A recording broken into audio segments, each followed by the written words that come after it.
Not everything trending in outdoor living is worth your money. Some of it looks great in photos, performs terribly in real life. Some of it costs a fortune up front and needs replacing in 3 years. Some of it's solving a problem that really doesn't exist. I've been in outdoor structures and outdoor living long enough to have seen all these trends cycle through, and I'm gonna call out the ones that are genuinely not worth the investment for most people. Now, some of these are gonna be a little bit controversial, but we'll go through them. Now this one I don't think is that controversial. I see people put this constantly. They buy a 65-inch normal TV, $400, mount it underneath their patio cover and call it an outdoor entertainment setup. Here's what happens next. Within a few months, moisture gets into the electronics. Even under a cover, humidity and condensation are getting into that TV that was never designed for an outdoor temperature swings. The screen dims because indoor TVs are maxed out to around 300 or 400 nits of brightness.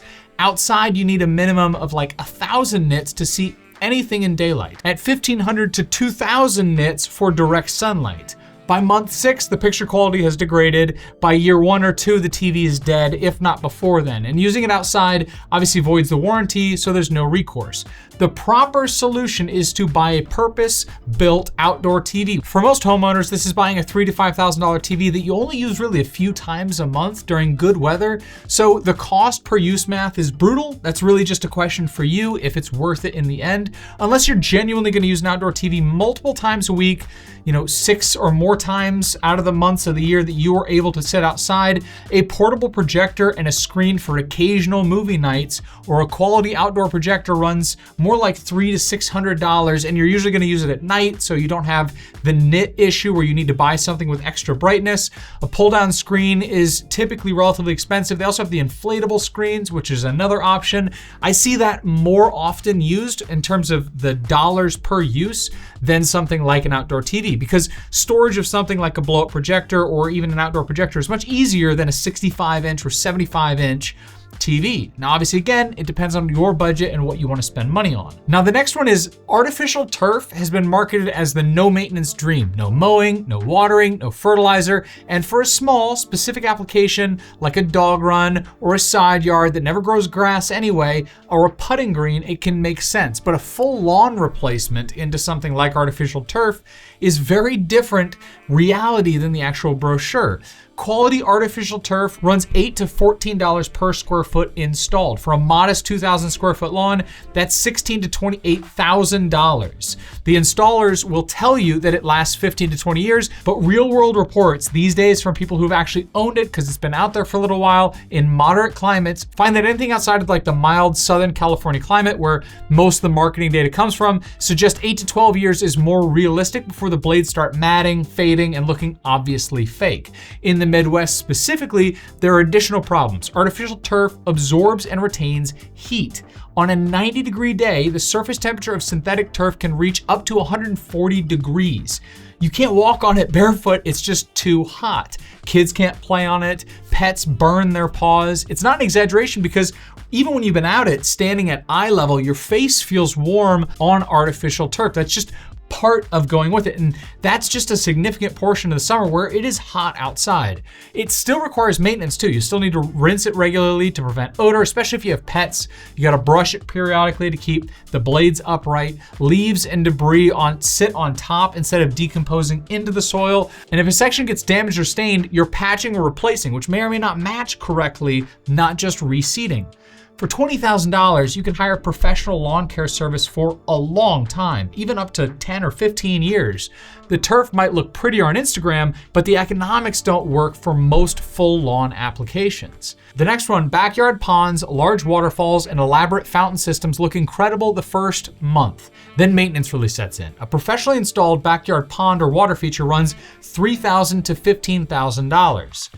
That really just depends on how much money you want to put in it. A large koi pond with a waterfall can exceed $20,000, and every one of them requires ongoing attention: pump maintenance, filter cleaning, algae treatment, winterization in cold climates, dealing with debris that collects constantly.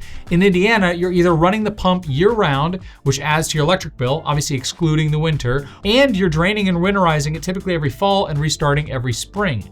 Most homeowners I've talked to who have installed a large water feature say the same thing. They loved it for the first year, then it kind of became a chore by year 2, and by year 3 they wish they put the money in something else, mainly just because of the time involved.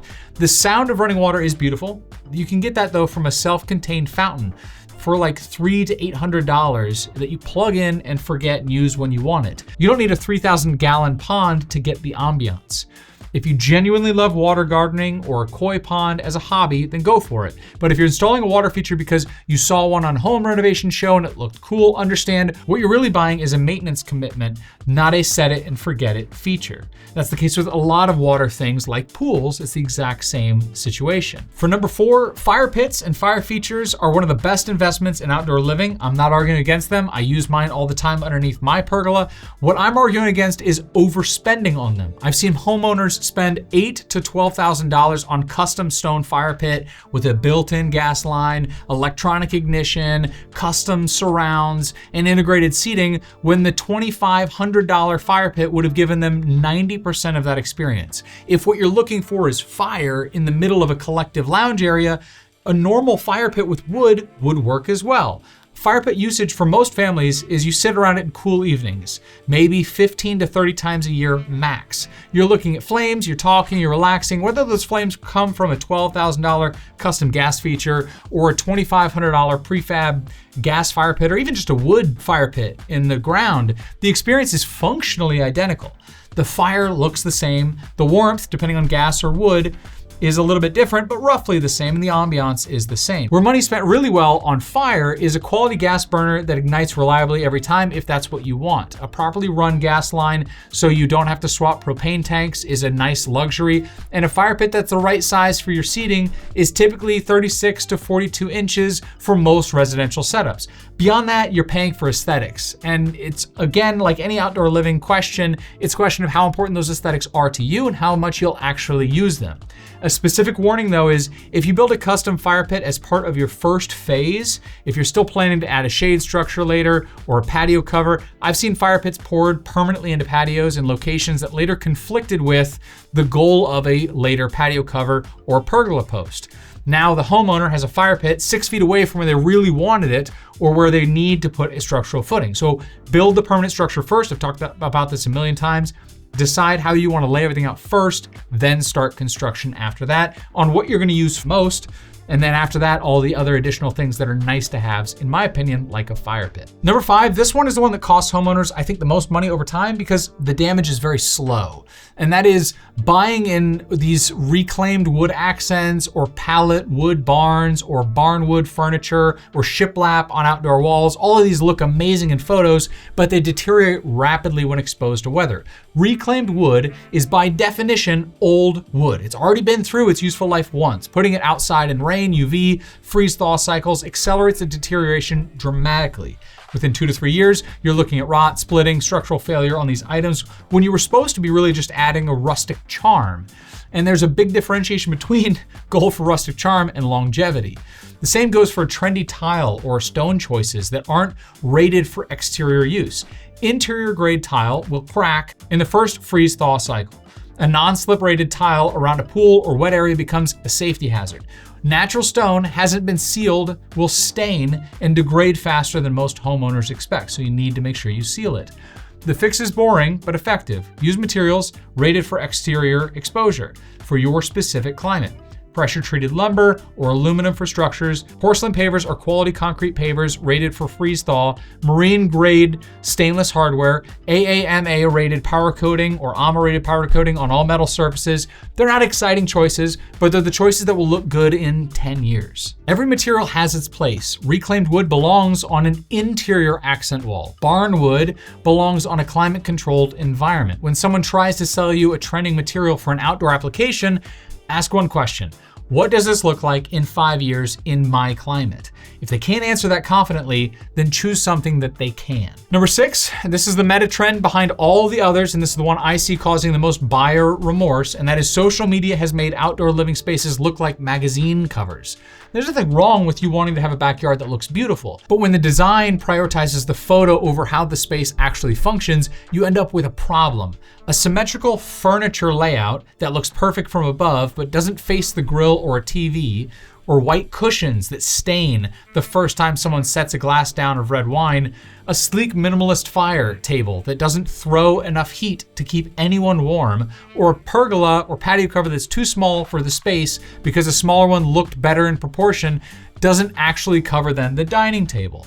All these things are about how you live first. Design it that way, then make it look good. Those two things aren't mutually exclusive, but when they conflict, function should win every time. A slightly oversized pergola that covers your whole seating area will bring you more happiness than a perfectly proportioned one that leaves your guests in the sun half the time. Now, every one of these trends exists for a reason. They look great, they're marketed well, and they tap into real desires for a better outdoor space. And I'm not saying that anyone who's done these things made a bad choice.